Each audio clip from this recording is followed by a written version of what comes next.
ప్రకారం ఉన్న వాస్తవాలను బయట పెట్టుకుంటూ ముందు తీసుకొని వస్తే మళ్ళీ ఇప్పుడు వచ్చి బట్టి విక్రమార్క మొత్తం శ్వేతపత్రం పెట్టేసి తప్పు చేశాడు, సభను తప్పుదోవ పట్టించాడు, ఈయన మీద సభా హక్కుల ఉల్లంఘన ఇవ్వాలి అని బయట లోపల మాట్లాడుతూ ఉంటే నాకు నవ్వు వచ్చింది. అధ్యక్ష, ఇది ఎక్కడ అన్యాయము? హరీష్ రావు గారు ఒకసారి పొరపాటు చేస్తుంది, సభను తప్పుదోవ పట్టిస్తుంది, సరే అయిపోయా, మళ్ళీ రెండోసారి ఎందుకు వచ్చి మళ్ళీ సభతో పట్టించుదామని ప్రయత్నం చేస్తూ ఉన్నారు.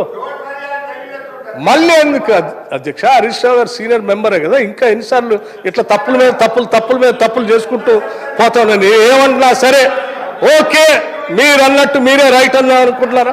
చెప్పండి, మరి చెప్పండి. దీనిపైన ఇప్పుడు నేను చెప్పిన దానిపైన ఏమైనా తప్పు ఉంటే మరి ఏమన్నా దీనిపైన ఎవరైనా ఎంక్వైరీ చేసి ఇది వాస్తవా కాదా, తెచ్చిన గ్యారంటీస్ ఉన్నాయా లేదా, ఈ ఇచ్చినటువంటి గ్యారంటీస్ కరెక్టా కాదా, లేకపోతే మీరు చూపించింది ఆర్బీఐ వాళ్ళు చూపించారా లేదా, లేకపోతే ఆర్బీఐ వాళ్ళు ఏమైనా మీరు చూపించిన దాన్ని కాకుండా కొత్తది ఏమైనా చూపించారా?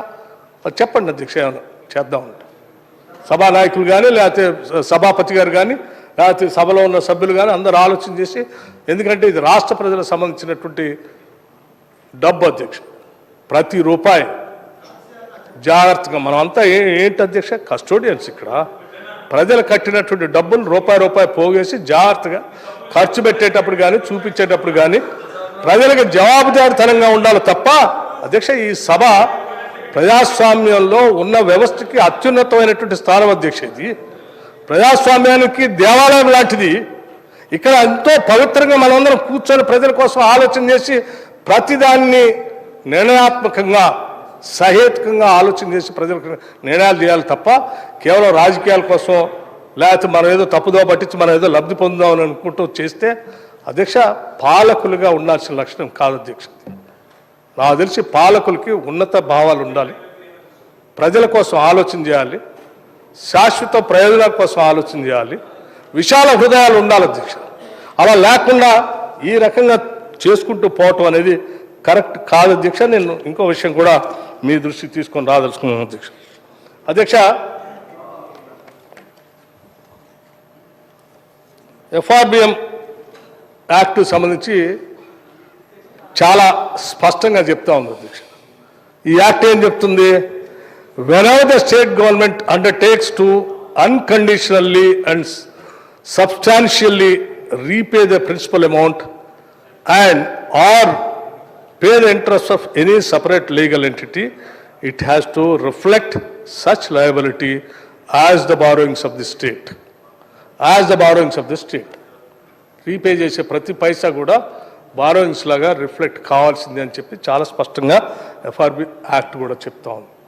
Government of India finance department చెప్పింది, క్యాగ్ చెప్పింది, మేము చెప్పాం.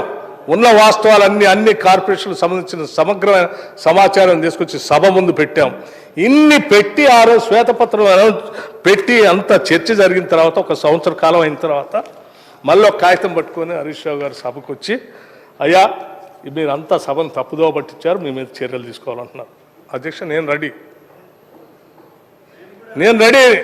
నేనేమన్నా వాస్తవాలు రాష్ట్ర ప్రజలకు సంబంధించిన దాసి ఏమైనా ప్రయత్నం చేస్తూ ఉంటే ఆర్థిక శాఖ మంత్రిగా నా బాధ్యత ఉన్న ప్రతి రూపాయిని లెక్కగట్టి ఉన్నదాన్ని ఉన్నట్టుగా సభ ముందు పెట్టి సభలో మీ నిర్ణయం మీదని చెప్పి సభ సభ్యులందరికీ వివరించి వాళ్ళు ఏం నిర్ణయం చెప్తే ఆ నిర్ణయం చేయడానికి మేము ఆర్థిక శాఖ మంత్రిగా నా బాధ్యత, అది నేను చేస్తూ ఉన్నాను. కానీ నాకంటే ముందున్నటువంటి హరీష్ రావు గారు ఆ పని చేయకుండా సభను తప్పుదోవ పట్టించి అంకెలు తగ్గించి ఆ కాలంలో ఉన్న దాన్ని ఆర్బీఐకి పంపించి ఆర్బీఐ ప్రింట్ చేసి దాన్ని తీసుకొచ్చి చూపించి మళ్ళీ ఈ సభను మిస్గైడ్ చేస్తూ ఈ రకమైనటువంటి ధోరణి ఇది మంచిది కాదు. సభా హక్కుల గురించి ఆలోచన చేయాలి, అసలు ప్రివిలేజ్ మోషన్ ఎవరి మీద ఇవ్వాలనేది ఆలోచన చేయాలి. ఇట్లా ఇన్నిసార్లు తప్పుదోవ పట్టిస్తూ ఈ అంకెల్ని తారుమారు చేసినందుకు ఎటువంటి ఎంక్వైరీ చేయాలో కూడా ఆలోచన చేయాల్సిందిగా నేను మీ అందరినీ. ఏమండి, మీరేమో నాకేమీ మీరు చెప్పేది వినపట్టలేదు సార్. తప్పు 10 ఏళ్ళు తప్పులు 7 లక్షల కోట్ల అప్పులు, ఇది మీ నిర్వాహకం. అది కాకుండా ఇంకా సభను తప్పుదోవ పట్టించడం, ప్రజలను తప్పుదోవ పట్టించడం, మా మంత్రులంతా ఏదో 18 గంటలు కష్టపడి ప్రతి శాఖకు సంబంధించి అప్పులు ఎట్లా తీర్చుకోవాలి. అధ్యక్ష నేను ఇంకోటి మర్చిపోయినా మా శాఖల అధ్యక్ష వీళ్ళు 40,000 కోట్లే కాదు 40,000 కోట్లతో పాటు ఇంకోటి కూడా ఉంది అధ్యక్ష. 40,000 కోట్లతో పాటు మీరు సింగరేణి పెట్టిపోయిన అప్పు, లేకపోతే అదే జన్కోవాలో పెట్టిపోయిన అప్పు,